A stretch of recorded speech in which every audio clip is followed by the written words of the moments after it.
જ્ઞાન સાધના પરીક્ષામાં તાર્કિક ક્ષમતાના પ્રશ્નો આવે એટલે થોડી ગૂંચવણ થાય છે ખરું ને?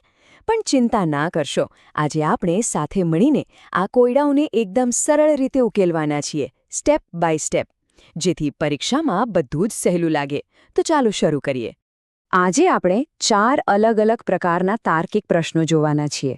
પહેલા આપણે ગણિતના ચિહ્નો સાથે થોડી રમત કરીશું, પછી શબ્દો વચ્ચેના સંબંધોને ઓળખીશું, ત્યાર પછી અક્ષરોમાંથી કયા શબ્દો બને છે અને કયા નથી બનતા એ જોઈશું, અને છેલ્લે નંબર અને અક્ષરોની શ્રેણીમાં છુપાયેલી પેટર્ન શોધીશું. તો આપણો પહેલો વિભાગ છે ગાણિતિક સંજ્ઞાઓ. અહીંયા કેવું હોય કે તમને ખોટું સમીકરણ આપેલું હોય અને આપણે સાચા ચિહ્નો મૂકીને એને બરાબર કરવાનું હોય છે.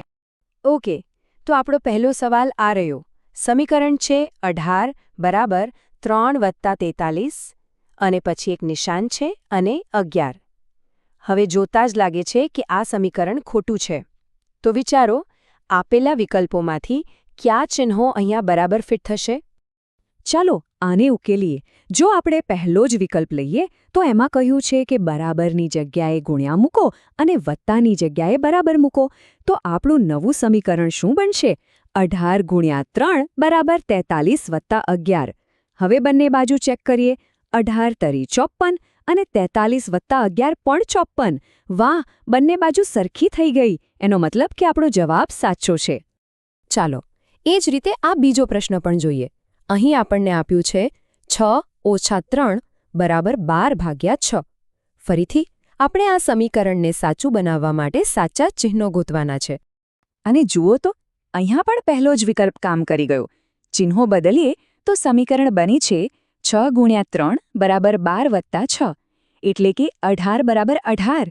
જોયું, સમીકરણ એકદમ સંતુલિત થઈ ગયું. આવા પ્રશ્નોમાં જાતે ગણતરી કરવા કરતાં આપેલા વિકલ્પોને ફટાફટ ચેક કરી લેવા એ જ સૌથી સારો રસ્તો છે. ચાલો હવે ગણિતમાંથી થોડુંક ભાષા તરફ જઈએ. આપણો બીજો વિભાગ છે શબ્દ સરખામણી. આમાં શું કરવાનું? બસ પહેલા બે શબ્દો વચ્ચે શું સંબંધ છે એ પકડવાનું અને એ જ સંબંધ બીજા શબ્દો પર લાગુ કરવાનો. અહીં જુઓ, અભ્યાસ અને જ્ઞાન. શું સંબંધ છે આ બંનેમાં? સીધી વાત છે, અભ્યાસ કરવાથી જ્ઞાન મળે છે. તો એ જ રીતે કામ કરવાથી શું મળે? અનુભવ, એટલે કે ક્રિયા અને એનું પરિણામ. એવો સંબંધ છે અહીંયા. આ તો એકદમ સહેલું છે. દેશ અને એનું ચલણ. અમેરિકાનું ચલણ ડોલર છે, તો જાપાનનું ચલણ શું છે? સાચો જવાબ છે યેન. અને અહીંયા સંબંધ છે ખેલાડી અને એમની રમતનો. પીવી સિંધુ બેડમિન્ટનના બહુ જ પ્રખ્યાત ખેલાડી છે. તો દીપક પુનિયા કઈ રમત સાથે જોડાયેલા છે? એ એક જાણીતા કુસ્તીબાજ છે, એટલે કે જવાબ આવશે રેસલિંગ. ચાલો હવે આવે છે આપણો ત્રીજો વિભાગ, શબ્દ બનાવટ. આમાં નિયમ એકદમ સીધો છે. તમને એક મોટો શબ્દ આપેલો હશે અને તમારે એ જોવાનું કે આપેલા વિકલ્પોમાંથી કયો શબ્દ એ મોટા શબ્દના અક્ષરો વાપરીને બનાવી શકાય છે અથવા નથી બનાવી શકાતો. આપણો મૂળ શબ્દ છે એન્સાઇક્લોપીડિયા. એકવાર એના પર બરાબર નજર ફેરવી લો. કયા કયા અક્ષરો છે એમાં? હવે આ વિકલ્પો જુઓ. સાયકલ, પેન્સિલ અને ડાયલ. આ ત્રણેય શબ્દોના બધા જ અક્ષરો એન્સાઇક્લોપીડિયામાં મળી જશે. પણ લોક શબ્દ જુઓ, એમાં કે અક્ષર છે. હવે આપણા મૂળ શબ્દમાં ક્યાંય કે દેખાય છે? નથી. તો બસ મળી ગયો જવાબ. લોક શબ્દ બનાવી શકાશે નહીં. હવે બીજો શબ્દ છે રેશનલાઇઝેશન. હા, થોડું લાંબુ અને અટપટો છે. ચાલો જોઈએ આના અક્ષરોમાંથી શું બને છે. ધ્યાન રાખજો, આ વખતે સવાલ ઊંધો છે. કયો શબ્દ બનાવી શકાશે? ચાલો ચેક કરીએ. જો તમે ધ્યાનથી જોશો તો ટ્રાન્ઝિશન શબ્દના બધા જ અક્ષરો ટી, આર, એ, એન, એસ, આઈ, ઓ એ બધા આપણા મૂળ શબ્દ રેશનલાઇઝેશનમાં હાજર છે. એટલે આપણો સાચો જવાબ આ જ છે. અને હવે આપણે પહોંચી ગયા છીએ આપણા છેલ્લા અને સૌથી મજેદાર વિભાગ પર. અહીંયા આપણે સંખ્યાઓ અને અક્ષરોની હારમાળામાં છુપાયેલી પેટર્નને શોધીને એને આગળ વધારવાની છે. અહીં આપણી પાસે 4 સંખ્યાઓ છે: 35, 50, 49 અને 63.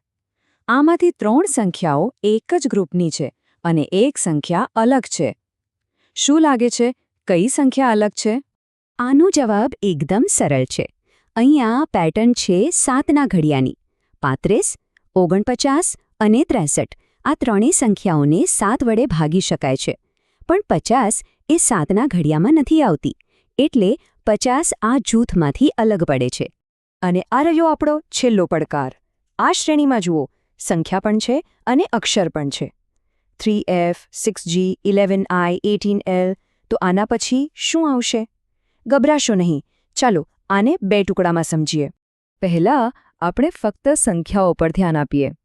3, 6, 11, 18. હવે એમની વચ્ચેનો તફાવત જુઓ. 3 અને 6 વચ્ચે 3નો તફાવત છે. 6 અને 11 વચ્ચે 5નો. 11 અને 18 વચ્ચે 7નો. જોયો? 3, 5, 7. આ તો એકી સંખ્યાઓ છે. તો હવે પછીનો તફાવત શું હોવો જોઈએ? 9. હવે અક્ષરોને જોઈએ. F, G, I, L. F પછી તરત G આવે છે. પણ G પછી I આવવા માટે એક અક્ષર H છોડવો પડે છે. I પછી L આવવા માટે 2 અક્ષર J, K છોડવા પડે છે. તો પેટર્ન શું બની? 0 છોડ્યા, 1 છોડ્યો, 2 છોડ્યા. તો હવે આપણે 3 અક્ષર છોડીશું. L પછી M, N, O છોડી દઈએ તો શું આવશે? P. બસ, હવે બંને પેટર્નને ભેગી કરી દઈએ. સંખ્યાની પેટર્ન મુજબ 18માં 9 ઉમેરીએ એટલે મળશે 27. અને અક્ષરની પેટર્ન મુજબ L પછી આવશે P. તો આપણો સાચો જવાબ છે 27P. તો જોયું ને, તાર્કિક તર્ક એટલે બીજું કંઈ નહીં, પણ આપણી આસપાસ છુપાયેલી પેટર્ન શોધવાની એક કળા છે. આશા રાખું છું કે આ સમજૂતીથી તમને ઘણી મદદ મળી હશે.